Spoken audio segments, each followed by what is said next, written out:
Hi friends, welcome to Anna's corner. ഇന്ന് ഞാൻ നിങ്ങൾക്കായിട്ട് ഉണ്ടാക്കുന്നത് വളരെ പെട്ടെന്ന് തയ്യാറാക്കാൻ പറ്റുന്ന ജിലേബിയാണ്.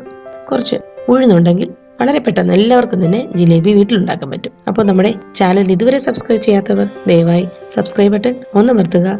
കൂടെ ആ ബെല്ലൈക്കൺ ഓൾ എന്നുകൂടെ എനേബിൾ ചെയ്യുക. എന്നാൽ മാത്രമേ പുതിയ വീഡിയോ അപ്ലോഡ് ചെയ്യുമ്പോൾ നോട്ടിഫിക്കേഷൻ ലഭിക്കുകയുള്ളൂ.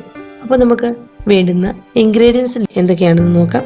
1 കപ്പ് ഉഴുന്ന്, ഒരു 2 തൊട്ട് 3 കപ്പ് വരെ പഞ്ചസാര, ഒരു 3-4 ഏലക്ക, ഫുഡ് കളറ്, ഒരു അരമുറി നാരങ്ങ, vanilla essence, cornflour 1 table spoon, പിന്നെ വറുക്കാൻ ആവശ്യമായ എണ്ണ. വാനില എസൻസും കോൺഫ്ലോറും ഓപ്ഷനിലാണ്. അപ്പോൾ നമുക്ക് കുതിർത്ത് വെച്ചിരിക്കുന്ന ഉഴുന്ന് നന്നായിട്ട് കഴുകി വൃത്തിയാക്കിയതിന് ശേഷം ഒരു മിക്സിയിലിട്ട് വെള്ളമൊന്നും ചേർക്കാതെ ഒരു തവണ ഒന്ന് അടിച്ചെടുക്കാം. അങ്ങനെ ഒരു പ്രാവശ്യം അടിച്ചെടുത്തതിന് ശേഷം നമുക്കതിലേക്ക് കുറച്ചായി വെള്ളം ചേർത്ത് കൊടുക്കാം. 1 ടേബിൾ സ്പൂൺ വെള്ളം വീതം ചേർത്ത് കൊടുക്കാം. എന്നിട്ട് ഒന്നും കൂടെ അടിച്ചെടുക്കാം. ഈ സമയത്ത് നമുക്ക് കോൺഫ്ലോറും വാനില എസൻസും ഇതിൻ്റെ കൂടെ ആഡ് ചെയ്തിട്ട് 1 സ്പൂൺ വെള്ളം കൂടെ ചേർത്തിട്ട് വീണ്ടും ഒന്നും കൂടെ അടിച്ചെടുക്കാം. നന്നായിട്ട് അടിച്ചെടുത്ത് നല്ല പേസ്റ്റ് പരുവത്തിലായി കഴിയുമ്പോൾ നമുക്ക് ആ കൂട്ട് അവിടെ വെച്ചിട്ട് ഷുഗർ സിറപ്പ് തയ്യാറാക്കിയെടുക്കാം. ചൂടായി വരുന്ന പാനിലേക്ക് നമുക്ക് കുറച്ച് പഞ്ചസാര, 2 കപ്പ് പഞ്ചസാര ചേർത്ത് കൊടുക്കാം.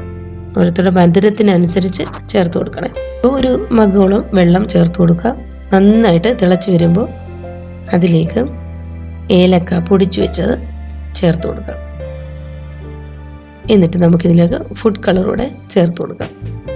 നന്നായിട്ട് തിളച്ച് ഈ നൂൽപ്പരുവാകുന്നതിന് തൊട്ട് മുമ്പ് ഇത് ഓഫ് ചെയ്യാം. നമുക്ക് ഇതിൻ്റെ കൂടെ കുറച്ച് ഒരു അരമുറി നാരങ്ങ നീരും കൂടെ ചേർത്ത് കൊടുക്കാം. അതിനുശേഷം അത് നമുക്ക് മാറ്റി വെക്കാം.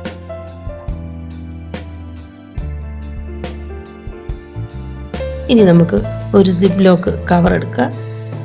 എന്നിട്ട് ഒരു ഗ്ലാസ്സിലേക്ക് ആ കവർ ഇറക്കി വെക്കുക. എന്നിട്ട് അതിലേക്ക് നമുക്ക് ഈ ഉഴുന്ന് അരച്ചത് ഇതിലേക്ക് നിറച്ച് കൊടുക്കാം. നിറച്ചതിന് ശേഷം ആ കവറിൻ്റെ അടിവശം ചെറുതായിട്ട് ഒരിത്തിരി വലുപ്പത്തിൽ കട്ട് ചെയ്ത് കൊടുക്കാം. എന്നിട്ട് നമുക്ക് ചൂടായി വരുന്ന പാനിൽ കുറച്ച് എണ്ണ ഒഴിച്ചതിന് ശേഷം അത് നന്നായി ചൂടായി കഴിയുമ്പം അതിലേക്ക് ഈ മിക്സ് നന്നായിട്ട് എണ്ണയൊക്കെ ഇടുന്ന പോലെ നന്നായിട്ട് പ്രസ് ചെയ്ത് കൊടുക്കുക. അപ്പോൾ നിങ്ങൾക്ക് ഇഷ്ടമുള്ള ഷേപ്പിൽ കൊടുക്കാം. റൗണ്ട് ഷേപ്പ് എടുക്കാം. പക്ഷേ അപ്പോൾ അതിൻ്റെ വാല് വരുന്നത്, എൻഡ് വരുന്നത് മിഡിലായിരിക്കണം, അല്ലെങ്കിൽ ഇത് അഴിഞ്ഞു പോകും.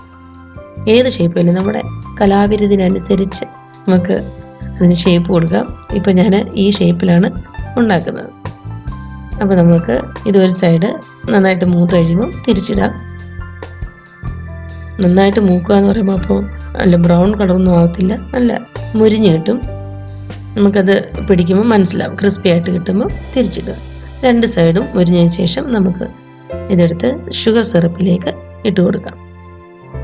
അങ്ങനെ കുറച്ച് നേരം ഷുഗർ സിറപ്പിൽ വെച്ചതിന് ശേഷം നമുക്ക് അതിൽ പഞ്ചസാരയുടെ മധുരമൊക്കെ നന്നായിട്ട് പിടിച്ചു കഴിയുമ്പം നമുക്കിത് പാത്രത്തിലേക്ക് മാറ്റാം. ഒന്നുകൂടെ നമുക്ക് ഉണ്ടാക്കി നോക്കാം. ഇങ്ങനെ പ്രസ് ചെയ്ത് നന്നായിട്ട് ഇഷ്ടമുള്ള ഷേപ്പ് ഉണ്ടാക്കിയെടുക്കാം. അപ്പോൾ നമുക്ക് വീട്ടിൽ വളരെ പെട്ടെന്ന് തയ്യാറാക്കിയത് കുഞ്ഞുങ്ങൾക്കൊക്കെ വളരെ ഇഷ്ടമാണല്ലോ. നല്ല സ്വീറ്റ് ആയിട്ടുള്ള ഡിഷല്ലേ. മിക്കവാറും ഉള്ള എല്ലാ കുട്ടികൾക്കും മധുരം ഇഷ്ടമാണ്. അപ്പോൾ നമുക്കിത് പെട്ടെന്ന് കടയിലൊന്നും പോവാതെ വീട്ടിൽ തന്നെ ഉണ്ടാക്കിയെടുക്കാൻ പറ്റും. കണ്ടോ, ഇത്രയേ ഉള്ളൂ ഇത് ഉണ്ടാക്കാനായിട്ട്. വളരെ ഈസിയാണ്. അപ്പോൾ എല്ലാവരും തീർച്ചയായിട്ടും വീട്ടിൽ ട്രൈ ചെയ്ത് നോക്കിയിട്ട് ഫീഡ്ബാക്ക് എന്നെ അറിയിക്കണം.